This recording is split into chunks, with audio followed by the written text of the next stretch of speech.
Episode 156। यहां का माहौल बेहद भारी था। विहान ने अपने हाथ पीछे रखे और अपनी ट्रू क्यूई को अपने डेंटियन में संग्रहित किया। उसने अपनी आंखें संकुचित की और अपनी ओर दौड़ते हुए लोगों को देखा। अचानक वह हिला और आने वाले समूह की ओर बढ़ा। Bang bang bang! विहान ने 3 मुक्के मारे, जिसने अग्रिम पंक्ति में खड़े लोगों को 5 या 6 कदम पीछे धकेल दिया। हालांकि लोग बहुत सारे थे। कुछ ने विहान के कंधों को पकड़ने की कोशिश की, लेकिन उसने अपने शरीर को मोड़कर रास्ता बना लिया और उसकी ट्रू क्यूई उमड़ पड़ी जब उसने एक व्यक्ति की कलाई पकड़ ली। शक्तिशाली ट्रू क्यूई ने उस व्यक्ति को तुरंत संतुलन से बाहर कर दिया। हालांकि उसने प्रतिरोध करने की कोशिश की, उसे एहसास हुआ कि वह अब कोई ताकत नहीं जुटा सकता। बैंग! उसका शरीर समूह में उड़ गया, जिससे कई लोग गिर पड़े। जयंत ने देखा कि उनके 8 लोग लड़ने की क्षमता खो चुके थे। निराश होकर उसने अपनी ऊर्जा को उजागर किया और अपना सबसे शक्तिशाली मुक्का फेंका, जिसने ध्वनि तरंगें पैदा की क्योंकि यह विहान की ओर उड़ा।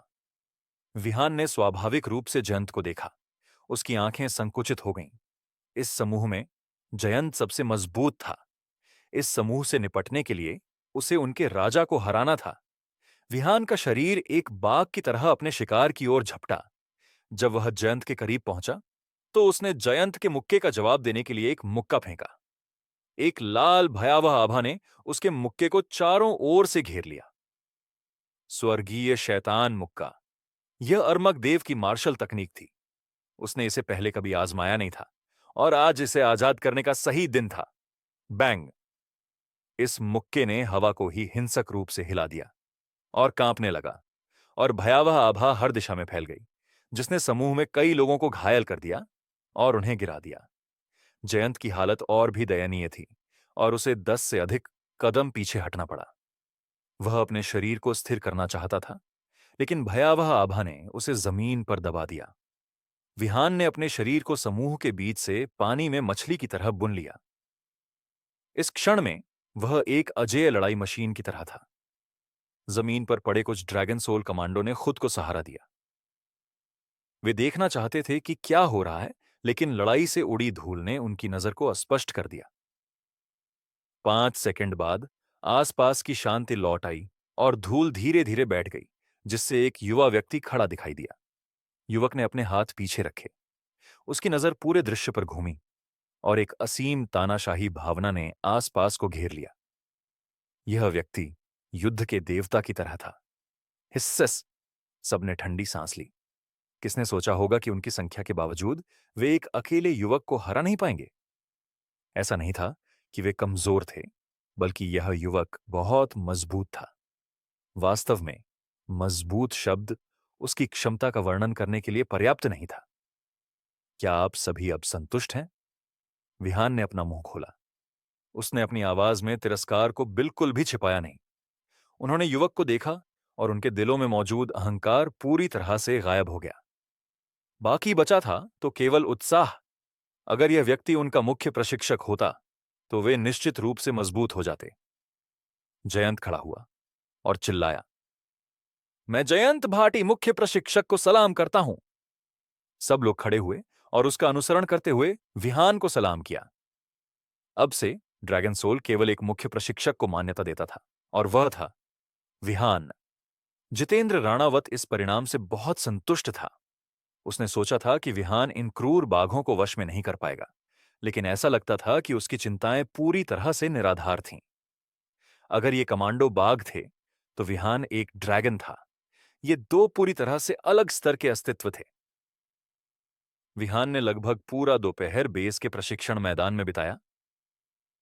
अर्मक देव के गायब होने से पहले उसने विहान के दिमाग में ढेर सारी जानकारी प्रसारित की थी। इनमें शैतानी मुक्का संप्रदाय की कई मार्शल तकनीकें शामिल थीं। विहान ने 2 सामान्य मार्शल तकनीकों का उपयोग किया और उन्हें इन लोगों के लिए मैन्युअल में बदल दिया। विहान के लिए ये सामान्य थे, लेकिन इन लोगों के लिए ये दुर्लभ खजाने थे। केवल कुछ घंटों के भीतर जितेंद्र राणावत ने देखा कि इन कमांडो की ताकत तेजी से बढ़ रही थी। उसने अपनी मुट्ठियां कस लीं। उसे लगा कि विहान को ड्रैगन सोल का मुख्य प्रशिक्षक बनाना उसके जीवन का सबसे समझदारी भरा निर्णय था। दोपहर 4 बजे विहान जाने के लिए तैयार था। मुख्य प्रशिक्षक के रूप में उसने अपना सर्वश्रेष्ठ दिया था। ये 2 मार्शल आर्ट्स मैनुअल इस समूह के लोगों के लिए कुछ समय तक अध्ययन करने के लिए पर्याप्त होंगे। उसके फिर से आने का समय उसके मूड पर निर्भर करता था। यह 1 महीना, 6 महीने या यहां तक कि 1 साल भी हो सकता था। किसी भी मामले में कोई प्रतिबंध नहीं थे। एपिसोड 157। जब वे रिवर सिटी लौटे, जितेंद्र राणावत ने पहल करते हुए विहान को टॉमसन कॉन्डोमिनियम तक छोड़ने का फैसला किया। विहान कार से बाहर निकलने वाला था जब जितेंद्र राणावत को कुछ याद आया और उन्होंने जल्दी से अपनी जेब से 2 चीजें निकालीं। मिस्टर विहान, एक क्षण रुकिए। ये दोनों चीजें आपके लिए हैं। विहान ने उन्हें देखा और पाया कि वे 2 छोटे टोकन थे, चीफ इंस्ट्रक्टर और जनरल स्टार्स। विहान ने सिर हिलाया और उन्हें अपनी जेब में बेतकल्लुफी से रख लिया। ये सांसारिक संपत्तियां उसके लिए जरूरी नहीं थीं, लेकिन कुछ परिस्थितियों से निपटने में उपयोगी हो सकती थीं। फिर वह कार से उतरा और चला गया। जितेंद्र राणावत ने विहान की धीरे धीरे गायब होती आकृति को देखा और गहरे विचार में डूब गया। उनके हुआक्सिया में होने से कुछ भी डरने की जरूरत नहीं है। टॉमसन कॉन्डोमिनियम के सबसे ऊपरी माले पर विहान ने जैसे ही दरवाजा खोला और प्रिया को देखना चाहा, तभी दरवाजे पर एक खूबसूरत आकृति दिखाई दी। प्रि विहान ने अपने शब्द निगल लिए। जिया चौहान, आप वापस आ गई? जिया चौहान आज हल्के नीले रंग की ड्रेस पहने हुए थीं और बहुत खूबसूरत लग रही भी थीं। उसने विहान की ओर देखा और मजाक में कहा, क्या मैं यहां नहीं हो सकती? तुम्हारे पास तो टॉमसन पेंट हाउस है। जब हम तीनों एक छोटे से अपार्टमेंट में ठुसे हुए थे, तब तुमने कुछ क्यों नहीं कहा? क्या तुम्हें लगा कि छोटी जगह होने से तुम हम 2 लड़कियों का फायदा उठा सकते हो? विहान मुस्कुराया। मैं भी अभी अभी यहां आया हूं। आपको मेरे बारे में गलत नहीं बोलना चाहिए। मेरे जैसा ईमानदार आदमी कभी लड़कियों का फायदा नहीं उठाएगा। हाँ हाँ, जिया चौहान मुस्कुराई। ठीक है, मैं तुम्हारे लिए मुश्किल नहीं खड़ी करूंगी। वैसे तुम आज कहां गए थे? प्रिया शिकायत कर रही थी कि पूरे दोपहर उसने तुम्हें नहीं देखा। तुम नीचे किराने का सामान लेने गए थे, लेकिन कई घंटों बाद भी नहीं लौटे। सौभाग्य से बाद में किसी ने किराने का सामान पहुंचा दिया, वरना प्रिया तुम्हें जरूर डांटती। जिया चौहान ने कहा। वह स्पष्ट रूप से अच्छे मूड में थीं। जन्मदिन की पार्टी के बाद, हालांकि उसकी मां ने उसे बहुत कुछ बताया था, ऐसा लग रहा था कि उसे अभी जांगनान प्रांत वापस जाने की इजाजत नहीं मिलेगी। सोलंकी परिवार समस्या था। हालांकि ऐसा लगता था कि सोलंकी परिवार के कुछ महत्वपूर्ण लोग हाल ही में कुनलुन पर्वत गए थे और अभी तक लौटे नहीं थे। इसमें सोलंकी परिवार का युवा मालिक भी शामिल था। इसलिए अब भी के लिए चीजें ठीक होनी चाहिए। विहान ने चारों ओर देखा और पाया कि प्रिया रसोई में खाना बना रही थी। घर भर में खाने की समृद्ध खुशबू फैली हुई थी। मेज पर पहले से ही कुछ व्यंजन थे और वे सभी उसके पसंदीदा थे। उसने अपनी लार निगली और जवाब दिया, मैं किसी बेस पर मदद करने गया था। जिया चौहान ने सिर हिलाया और ज्यादा नहीं सोचा। जल्द ही प्रिया व्यंजन लेकर बाहर आई। आप दोनों वहां खड़े क्या कर रहे हैं? खाने का समय हो गया। वह थोड़ी घबराई हुई लग रही थी और उसने विहान की ओर चुपके से देखा। ठीक है। तीनों बैठ गए। विहान ने अपने सामने के व्यंजनों और अपने पास बैठी 2 खूबसूरत महिलाओं को देखा। उसे लगा कि इस तरह की जिंदगी वास्तव में बुरी नहीं थी। कम से कम उसे हर पल खतरे में नहीं रहना पड़ता था। कुनलुन पर्वतों में सोना भी एक विलासिता थी। अगर वह अपनी आंखें ज्यादा देर तक बंद रखता, तो शायद जागने से पहले उसकी जिंदगी खत्म हो जाती। उसी समय रिवर सिटी के मार्शल आर्ट्स अखाड़े में 3 बूढ़े लोग गंभीर भाव से ढह चुके मार्शल आर्ट्स मंच को देख रहे थे। वे परितोष कुमार द्वारा भेजे गए विशेषज्ञ थे। संचित, भाविन और गिरीश तीनों पुलकित तोमर से अधिक शक्तिशाली थे। इससे यह स्पष्ट था कि परितोष कुमार को पुलकित तोमर की मृत्यु की कितनी चिंता थी। मार्शल आर्ट्स मंच का विनाश पुलकित तोमर के कारण नहीं हुआ होगा। इन निशानों को देखें।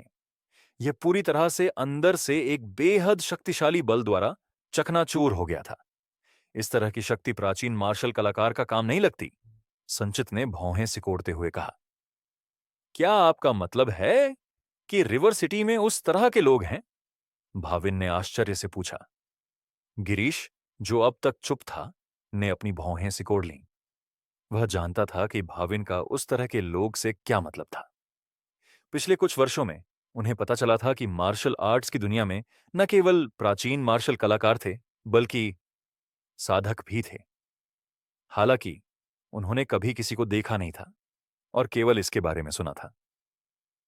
यह अज्ञात था कि ये लोग कहां से आए थे, लेकिन उनकी तकनीकें रहस्यमयी थीं और वे बहुत शक्तिशाली भी थे। संचित ने सिर हिलाया। मुझे यकीन नहीं है, संभावना बहुत कम है। ये अभी सिर्फ एक अनुमान है। मार्शल आर्ट्स मंच को हुए नुकसान को देखते हुए शायद राष्ट्रपति परितोष जैसे कोई व्यक्ति इसे किसी तरह कर सकता हो। क्या यह उस लड़के का काम हो सकता है जिसका नाम विहान है? जांच के अनुसार विहान 5 साल तक गायब रहा था। फिर भी 5 साल में वह किस तरह के सौभाग्यशाली अनुभवों से इतना शक्तिशाली हो सकता है कि एक ग्रैंड मास्टर को मार सके? यह थोड़ा अविश्वसनीय लगता है, भाविन ने कहा। संचित ने अपनी दाढ़ी सहलाई और गहरे विचार में डूब गया। लंबे समय बाद उसने अपनी आंखें खोली और कहा, हमने सुराग और जानकारी की जांच की और इस घटना के बारे में बहुत सारे संदिग्ध बिंदु पाए। उस दिन मौजूद मार्शल कलाकारों के बयान भी आपस में मेल नहीं खाते। इसलिए शायद केवल वही लड़का, जिसका नाम विहान है, हमें सच बता सकता है। राष्ट्रपति परितोष ने कहा था कि अगर कोई सुराग नहीं मिले तो हम दोष उस लड़के पर डाल देंगे। तो हम उस लड़के से शुरू करते हैं। मुझे वास्तव में उत्सुकता है, क्या विहान के पास वास्तव में इतने सारे ग्रैंड मास्टर्स को मारने की क्षमता है? ठीक है। रात के खाने के बाद विहान को बहुत संतुष्टि महसूस हुई। चूंकि वह बहुत भरा हुआ था, जिया चौहान और प्रिया ने पास के एक नए मॉल में जाने का फैसला किया। हालांकि उन्होंने विहान को आमंत्रित किया था, उसने मना कर दिया। विहान जांगबे यूनिवर्सिटी जाने की तैयारी कर रहा था। शिवाय की चोट अब लगभग ठीक हो जानी चाहिए थी और वह सोच रहा था कि उसके पुराने दोस्त की साधना कैसे आगे बढ़ रही थी। शायद शिवाय के लिए ड्रैगन सोल में शामिल होना अच्छा हो सकता है। एपिसोड 158। बेशक यह सब शिवाय की प्रतिभा और ताकत पर निर्भर करता था। विहान नीचे गया और टैक्सी बुलाने वाला था, तभी एक मर्सिडीज बेंज गाड़ी उसके सामने आकर रुकी। एक अधेड़ उम्र का आदमी गाड़ी से बाहर निकला और सम्मानपूर्वक बोला, चीफ, क्या आप कहीं जा रहे हैं? चीफ शब्द सुनते ही विहान ने तुरंत पूछा, जितेंद्र राणावत ने आपको भेजा? उस अधेड़ उम्र के आदमी ने सिर हिलाया। ड्रैगन सोल ने चीफ की सुविधा के लिए परिवहन की व्यवस्था की है। मैं आज का नियुक्त ड्राइवर हूं। आप मुझे परमजीत कह सकते हैं। ठीक है। विहान मर्सिडीज बेंज में बैठ गया और फिर बोला, आगे से मुझे चीफ मत कहना, बस विहान या मिस्टर विहान कहो। ठीक है मिस्टर विहान। परमजीत ड्राइवर की सीट पर बैठ गया और पूछा, मिस्टर विहान, आप कहां जाना चाहते हैं? जांगबे यूनिवर्सिटी। आधे घंटे बाद वे जांगबे यूनिवर्सिटी पहुंच गए। विहान ने परमजीत से बाहर इंतजार करने को कहा और खुद शिवाय के छात्रावास की छत पर चला गया। शिवाय पहले से ही वहां विहान का इंतजार कर रहा था। विहान को देखते ही वह उत्साहित होकर बोला, भाई विहान, जो मैनुअल आपने मुझे दिया था वह बहुत शक्तिशाली है। अब जब मैंने पहले स्तर तक साधना कर ली है, मुझे लगता है कि मेरा शरीर विस्फोटक शक्ति से भरा हुआ है। मुझे अपना मुक्का दिखाओ, विहान ने शांति से कहा। ठीक है। शिवाय ने अपने डेंटियन में थोड़ी सी सच्ची क्यूई इकट्ठी की, एक कदम आगे बढ़ाया और खाली हवा में मुक्का मारा। हल्का सा ध्वनि विस्फोट हुआ, लेकिन बस इतना ही। विहान ने सिर हिलाया। बुरा नहीं, यह पहले से ही बहुत अच्छा है कि तुम अपनी साधना के प्रयासों से इस स्तर तक पहुंच गए हो। फिर विहान ने 10 गोलियां निकालीं और शिवाय को देते हुए कहा, हर हफ्ते एक गोली लेना। तुम्हारा शरीर थोड़ा असहज महसूस करेगा, लेकिन तुम्हें इसे सहना होगा। हर गोली लेने के बाद उस साधना तकनीक का अभ्यास करना। तुम्हें अप्रत्याशित लाभ मिलेंगे। शिवाय ने अपनी मुट्ठियां कस लीं और जवाब दिया, ठीक है भाई विहान। वह जानता था कि उसके सामने खड़ा यह युवक उसकी किस्मत पूरी तरह बदल चुका था। अब उसके पास अपने माता पिता की रक्षा करने की कुछ हद तक क्षमता थी। वह उम्मीद करता था कि वह और भी मजबूत बन जाए।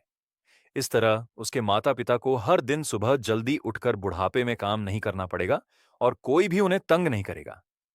कभी कभी वह सोचता था कि अगर उसने 5 साल पहले विहान का साथ न दिया होता, जब सभी उसे निकम्मा कहते थे और बिना झिझक उसका समर्थन न किया होता, तो क्या वह आज यहाँ को होता। विहान ने छत पर 1 घंटा बिताया और शिवाय को मार्गदर्शन दिया। जब उसे लगा कि समय हो गया है, वह उठा और चला गया, शिवाय को छत पर साधना जारी रखने के लिए छोड़कर। जैसे ही वह जांगबे यूनिवर्सिटी से बाहर निकला, एक बूढ़ा आदमी उसके रास्ते में आ खड़ा हुआ। हालांकि इस व्यक्ति ने अपनी मार्शल आभा नहीं छोड़ी थी, उसका धमकी भरा रवैया स्पष्ट था। यह व्यक्ति भाविन था, जो जांगनान प्रांत मार्शल आर्ट्स एसोसिएशन का एक विशेषज्ञ था। परमजीत ने देखा कि कुछ गड़बड़ है और जल्दी से गाड़ी से बाहर निकला।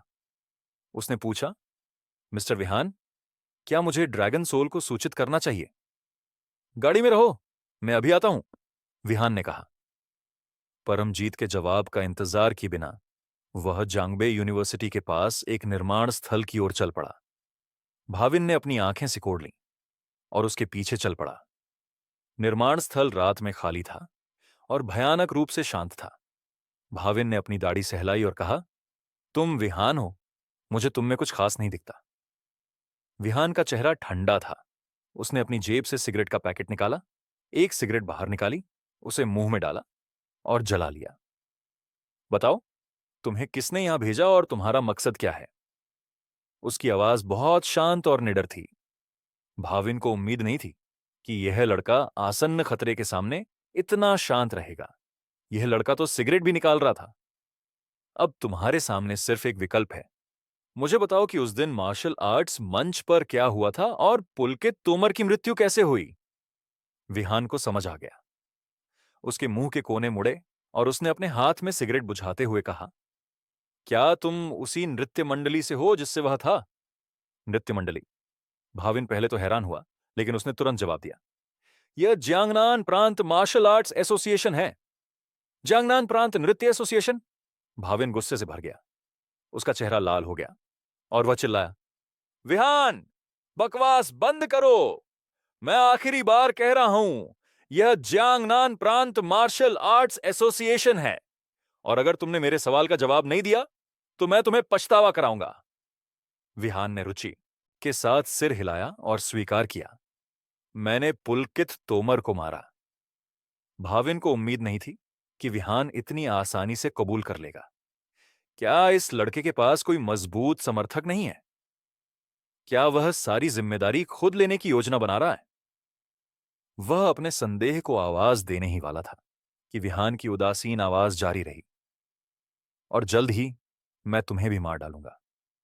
भाविन चौंक गया और उसका शरीर ऊर्जा से भर उठा। क्या तुम्हें लगता है कि तुम में मुझे मारने की योग्यता है? क्या तुम्हें लगता है कि तुम्हारा समर्थक तुम्हें बचा सकता है? चूंकि तुम इतने असहयोगी हो, मैं आज तुम्हें अपंग कर दूंगा और तुम्हें अपने साथ ले जाऊंगा। कुछ सेकंड बाद भाविन ने अपने घुटने मोड़े और तोप के गोले की तरह आगे बढ़ा। उसने अपनी बांह को चाकू की तरह नीचे की ओर झटका, विहान के कंधे की ओर, उसकी बांह काटने की कोशिश करते हुए। यह उसकी प्रसिद्ध मार्शल तकनीक थी, हड्डी तोड़ने वाला ब्लेड, जिसका इस्तेमाल उसने कुल 99 विशेषज्ञों की बाहें काटने के लिए किया था। विहान 100वां होगा, हुश! हड्डी तोड़ने वाला ब्लेड विहान पर लगा। हालांकि भाविन का चेहरा बदल गया। एक बूंद भी खून नहीं निकला और कोई बांह नहीं गिरी। रुक जाओ! ये एक छाया थी। ये कैसे संभव था? ये लड़का इतना तेज था।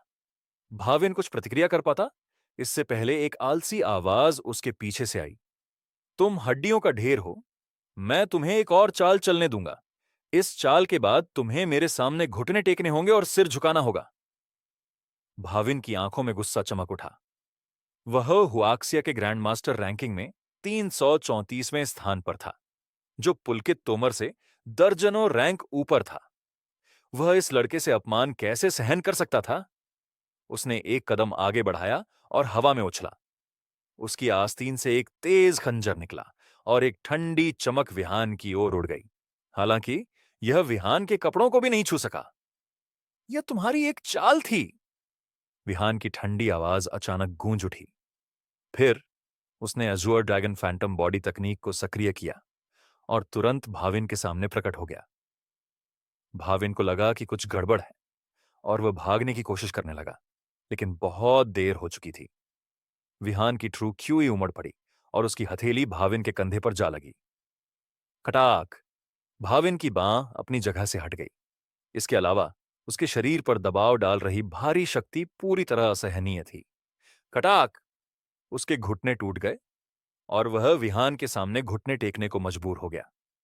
फिर विहान ने अपने प्रतिद्वंद्वी का सिर पकड़ा और उसे जमीन में दे मारा। मैं विहान, अपने वचन का आदमी हूं। एक चाल के बाद मैं तुम्हें झुकने पर मजबूर कर दूंगा। एपिसोड 159 धमाका। भाविन का चेहरा लगभग पूरी तरह से खून से ढक गया था और उसकी दुनिया चक्कर खा रही थी। इस पल में उसे एहसास हुआ कि विहान के पीछे कोई समर्थक नहीं था। इस लड़के ने वास्तव में पुलकित तोमर को मारा था। मार्शल आर्ट्स मंच भी विहान ने ही नष्ट किया था। किसने सोचा होगा कि एक 20 साल का लड़का जो 5 साल तक गायब रहा था, इतना शक्तिशाली हो जाएगा। उसका दिल उथल पुथल में था। हालांकि तुम काफी मजबूत हो, तुमने मानव शरीर में डेंटियन के अस्तित्व को पूरी तरह से नजरअंदाज कर दिया है। इसके अलावा तुम्हारी गति तकनीक बिल्कुल बेकार है। विहान की शांत आवाज गूंज उठी। अगर उसने क्यूई परिवर्तन क्षेत्र में सफलता नहीं हासिल की होती, तो शायद वह इस व्यक्ति से मुकाबला नहीं कर पाता। हालांकि सफलता हासिल करने के बाद और अर्मक देव द्वारा उसके दिमाग में दी गई जानकारी के साथ उसकी ताकत में धरती आकाश बदल देने वाला परिवर्तन आ गया था। भाविन का चेहरा पीला पड़ गया। डर उसके दिल में भर गया, क्योंकि वह उन शब्दों पर विचार कर रहा था। डेंटियन, गति तकनीक, तुम तुम वास्तव में एक साधक हो। भाविन की डरी हुई आवाज गूंज उठी। विहान को उम्मीद नहीं थी कि दूसरा पक्ष इतना कुछ जानता होगा। उसने दूसरी पार्टी की गर्दन पकड़ ली और पूछा, इस बार रिवर सिटी में कितने लोग आए हैं और वे कहां हैं? भाविन ने कुछ नहीं कहा। अगर उसने बाकी 2 लोगों की लोकेशन बता दी, तो उनकी हालत भी उसकी तरह हो जाएगी। इसके अलावा वह बहुत अच्छे से जानता था कि अगर उसने विहान को यह जानकारी दी, तब भी वह जीवित नहीं रह पाएगा। आखिरकार उसने विहान का रहस्य जान लिया था। केवल मृत ही रहस्य रख सकते हैं। क्या तुम सचमुच मुझे बताना नहीं चाहते? विहान को उम्मीद नहीं थी कि यह आदमी इतना जिद्दी होगा। ऐसा लग रहा था कि वह दया की भीख मांगने का इरादा भी नहीं रखता था। अचानक भाविन ने अपनी बची हुई ऊर्जा इकट्ठी की और अपनी हथेली को अपनी छाती पर दे मारा। फुस! उसके शरीर से खून धीरे धीरे बहने लगा और वह बेहद कमजोर होकर जमीन पर गिर पड़ा। विहान, मैं भूत बनकर भी तुम्हें नहीं छोड़ूंगा। भाविन ने एक और मुंह खून उगला। फिर उसके शरीर में जीवन के सभी संकेत खत्म हो गए। विहान की आंखें सिकुड़ गईं। वह मेरे सवाल का जवाब देने की बजाय आत्महत्या करना पसंद करेगा?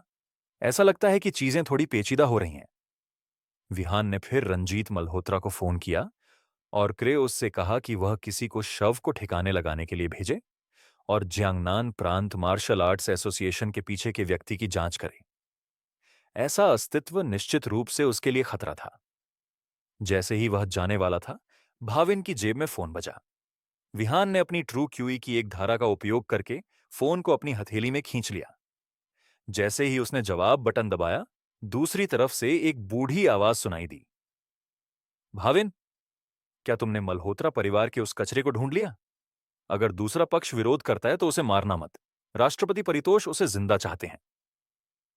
फिर जब कोई जवाब नहीं आया, उस व्यक्ति को लगा कि कुछ गड़बड़ है और उसने अचानक पूछा, आप कौन हैं? कॉल अचानक खत्म हो गई। विहान भाविन का फोन अपने साथ स्कूल के गेट पर ले आया। परमजीत वहां बेचैनी से इंतजार कर रहा था। जब उसने विहान को आते देखा, तो उसने राहत की सांस ली। मिस्टर विहान, क्या आप टॉमसन कॉन्डोमिनियम वापस जाना चाहते हैं? विहान ने फोन उसे सौंप दिया। आप इस फोन का इस्तेमाल करके इन लोगों के निशान ढूंढ सकते हैं। मेरे लिए इसके हाल के संपर्कों की जांच करो। परमजीत ने सावधानी से फोन लिया। हाँ, मिस्टर विहान। पेंट हाउस पर वापस विहान अपने गुप्त कमरे में था। उसके हाथों में एक दस्तावेज था। परितोष कुमार। यह व्यक्ति हु एक्सिया के ग्रैंड मास्टर रैंकिंग में 189वें स्थान पर था। यह पुलकित तोमर से सैकड़ों स्थान ऊपर था। इसके अलावा यह 2 साल पहले का डेटा था। कोई नहीं जानता था कि पिछले 2 सालों में परितोष कुमार कितना शक्तिशाली हो गया था। भाविन, जिसे उसने आज रात मारा था, ग्रैंड मास्टर रैंकिंग में 334वें स्थान पर था। इसीलिए विहान ने अनुमान लगाया कि उसकी वर्तमान ताकत 300वें रैंक के ग्रैंड मास्टर से ऊपर होनी चाहिए। यह देखना बाकी था कि क्या वह 200वें रैंक से ऊपर वालों से मुकाबला करने की योग्यता रखता था। एक बात निश्चित थी कि परितोष कुमार उसके लिए खतरा था। विहान ने दस्तावेज को एक तरफ रखा और काला पत्थर निकाला। इसे हाथ में पकड़ते ही एक उदास भावना ने उसे घेर लिया और वह फिर से संसार कब्रिस्तान में प्रकट हो गया। अरमक देव का मकबरा पहले ही गायब हो चुका था। बचे हुए 99 मकबरे ज्यादातर मंद थे। केवल एक मकबरे से हल्की चमक निकल रही थी। उस पर लिखे शब्द बेहद स्पष्ट थे, लेकिन विहान नाम विधुर देव को पहचान सका। बाकी शब्दों को वह नहीं पहचान पाया। अरमक देव ने गायब होने से पहले उसे बताया था कि बाकी 99 लोग उससे अधिक शक्तिशाली थे। इसलिए विदुरदेव अब उसका सबसे बड़ा त्रुप का पत्ता थे। हालांकि अगर वह इस महान विशेषज्ञ से मिलना चाहता था तो उसकी वर्तमान साधना का स्तर अपर्याप्त था। विहान ने काला पत्थर नीचे रखा और कुछ गोलियां खा लीं। औषधीय शक्ति उसकी नसों में बहने लगी क्योंकि उसने 9 स्वर्गीय आर्केन सूर्य तकनीक का अभ्यास शुरू किया। एक शक्तिशाली आभा उसके डेंटियन से बाहर निकली। अब जब वह क्यूई परिवर्तन क्षेत्र के पहले स्तर पर पहुंच गया था, विहान ने अपनी साधना तकनीक में कुछ बदलाव महसूस किए और यह अब कहीं अधिक प्रभावी थी। क्या यह 9 हेवन आर्किंसन तकनीक का विशेष प्रभाव है या मेरी प्रतिभा के कारण? जल्द ही एक सुनहरे ड्रैगन की भ्रामक आकृति प्रकट हुई और विहान के शरीर के चारों ओर लिपट गई। ड्रैगन की गर्जन सुनाई दी जिसने आसपास की जगह को हिला दिया। हालांकि विहान ने कोई प्रतिक्रिया नहीं दी। जब सुबह के 4 बज गए, विहान ने अचानक अपनी आंखें खोलीं और गुस्से से चिल्लाया। उसके शरीर के भीतर की आभा बाहर निकली और चारों दिशाओं में फैल गई। एक और भूकंप ने पूरी इमारत को हिला दिया। हालांकि विहान ने जल्दी ही अपनी आभा को नियंत्रित कर लिया। इसलिए कंपन बहुत हल्का था और कुछ सोए हुए लोग प्रतिक्रिया नहीं दे सके। जिन्होंने महसूस किया, उन्हें एहसास हुआ कि कंपन धीरे धीरे गायब हो गया। पिछले भूकंप के बाद से इस जगह पर रहने वाले लोगों की संख्या बहुत कम हो गई थी। आखिरकार यहां रहने वाले सभी शीर्ष व्यापारी थे। स्वाभाविक रूप से उनके पास अन्य आवासीय विकल्प आसानी से उपलब्ध होंगे। असली मुसीबत में डेवलपर था। उन्होंने इमारत में विशेष रूप से एक आयातित कंपन डिटेक्टर लगाया था। जब उन्हें फिर से कंपन की सूचना मिली, हालांकि यह कुछ समय बाद कम हो गया, यह उन्हें उथल पुथल में डालने के लिए काफी था। एपिसोड 160। विहान ने सांस छोड़ी और अपना फोन निकाला। उसके पास कई मिस्ड कॉल्स थे और वे सभी ड्रैगन सोल से थे। विहान ने वापस कॉल किया और दूसरी तरफ से परमजीत की आवाज ने उसका स्वागत किया। मिस्टर विहान, मेरे पास आपके द्वारा मांगी गई जानकारी है। उस फोन पर 2 संपर्कों का स्थान रिवर सिटी में मिलेनियम होटल है। हमने अपने अधिकार का उपयोग करके होटल के डेटाबेस तक पहुंच बनाई। हालांकि हमें जियांगनान प्रांत मार्शल आर्ट्स एसोसिएशन से कोई भी नहीं मिला। मुझे लगता है कि मेहमानों के विवरण का पंजीकरण किसी और के जरिए किया गया था। हालांकि हम पुष्टि कर सकते हैं कि वे मिलेनियम होटल के प्रेसिडेंशियल स्वीट में ठहरे हुए हैं। हमने जियांगनान प्रांत में उड़ानों, ट्रेन की जानकारी और अन्य यात्रा मार्गों के डेटा की तुलना की। एक रात की कड़ी मेहनत के बाद हमें अंततः पता चला कि इस बार रिवर सिटी में 3 लोग आए हैं। वे हैं संचित, भाविन और गिरीश। ये 3 लोग जियांगनान प्रांत में काफी प्रतिष्ठित हैं और वे बहुत शक्तिशाली भी हैं।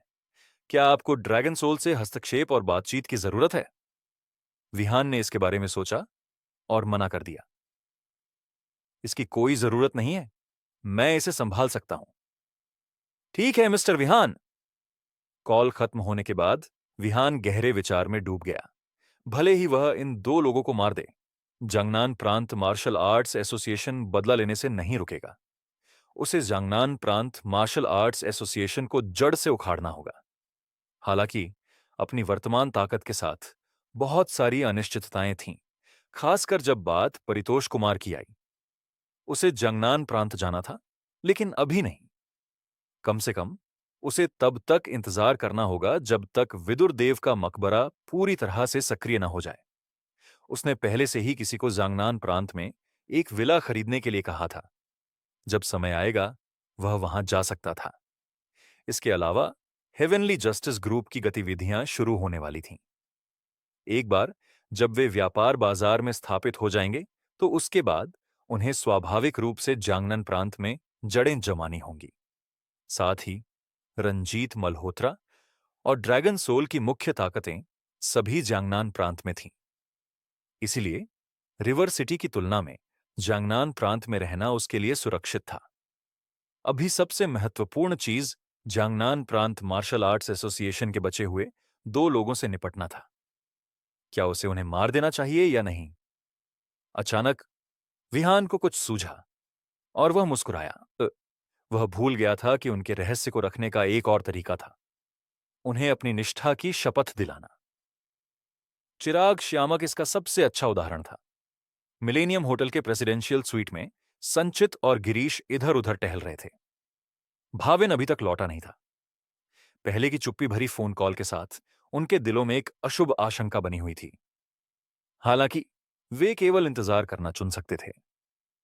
उम्मीद थी कि भाविन केवल कुछ मामलों में देरी के कारण रुका हुआ था। वे राष्ट्रपति परितोष को फोन करना चाहते थे, लेकिन इस समय उन्हें फोन करने की हिम्मत कैसे हो सकती थी? अगर वे भाविन की स्थिति के बारे में गलत थे, तो क्या यह राष्ट्रपति परितोष का समय बर्बाद करने के बराबर नहीं होगा? अगर राष्ट्रपति परितोष गुस्सा हो गए, तो वे सभी भयानक मौत मरेंगे। गिरीश फोन के ट्रैकर द्वारा दिखाए गए अंतिम निर्देशांक बताते हैं कि यह जांगबे यूनिवर्सिटी के पास था। जब तुम वहां जांच करने गए थे, तो क्या तुम्हें कुछ अजीब लगा? संचित ने पूछा। गिरीश ने सिर हिलाया। मैंने उस क्षेत्र की जांच की, लेकिन भाविन की आभा का कोई निशान नहीं मिला।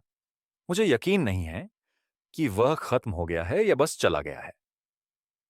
भाविन के व्यक्तित्व के आधार पर उसके लिए अब तक न लौटना असंभव है। कुछ न कुछ हुआ होगा। संचित की नजर बेहद गंभीर थी। उसने मन बना लिया और कहा, हम और देर नहीं कर सकते। चूंकि भाविन के साथ कुछ हुआ है, तो निश्चित रूप से कोई विहान को गुप्त रूप से संरक्षण दे रहा है। हमारी ताकत के साथ इससे निपटना मुश्किल होगा। तुरंत राष्ट्रपति परितोष को सूचित करो। ठीक है। गिरीश ने अभी फोन उठाकर कॉल करने की कोशिश की थी कि एक हवा का ब्लेड हवा में फटते हुए उसके फोन की ओर आया। फोन नष्ट हो गया, टुकड़े टुकड़े होकर गिर गया। बुरा हुआ, कोई यहां है। एक फ्रेंच खिड़की अचानक टूट गई और एक युवक कैजुअल कपड़ों में उनके सामने उतरा। जब उन्होंने देखा कि यह कौन था, उनकी पुतलियां सिकुड़ गईं। विहान! यह वास्तव में विहान था। संचित ने अब और संकोच नहीं किया। उसकी आस्तीन से एक उड़ता हुआ खंजर निकला जो विहान के महत्वपूर्ण बिंदुओं को निशाना बना रहा था। वह बहुत अच्छे से जानता था कि विहान का यहां ना मतलब था कि भाविन मर चुका था। इसके अलावा यहां व्यक्तिगत रूप से आने का मतलब था कि विहान निश्चित रूप से उतना साधारण नहीं था जितना जांच में बताया गया था। विहान ने एक कदम आगे बढ़ाया और अपनी बांह को हल्के से लहराया, और फिर कुछ अजीब हुआ। उड़ता हुआ खंजर वास्तव में हवा में रुक गया। हट जाओ, विहान ने यह शब्द शांति से कहे। कुछ सेकंड बाद उड़ता हुआ खंजर मुड़ गया और संचित की दाढ़ी काट दी। फिर यह दीवार में मजबूती से जा धंसा। यह दृश्य देखकर संचित और गिरीश की आंखें लगभग बाहर निकल आईं और वे कुछ समय के लिए सांस लेना भी भूल गए। कमाल! यह वह चीज थी जो राष्ट्रपति परितोष भी नहीं कर सकते थे। हाय! उनकी जानकारी पूरी तरह से गलत थी। वे खत्म हो गए थे। अगर विहान कचरा था, तो फिर वे क्या थे? विहान सोफे पर बैठ गया, उनकी प्रतिक्रियाओं को नजरअंदाज करते हुए। वह अपनी शक्ति से उन्हें पूरी तरह से दबाना चाहता था और ऐसा लग रहा था कि यह काम कर रहा था। उसने सिर उठाया और उन 2 डरे हुए लोगों की ओर देखा और कहा, तुम्हें भाविन का इंतजार करने की जरूरत नहीं है। मैंने उसे पहले ही मार दिया है। अगर तुम वास्तव में उसे देखना चाहते हो तो मैं तुम्हें उसके पास भेज सकता हूं।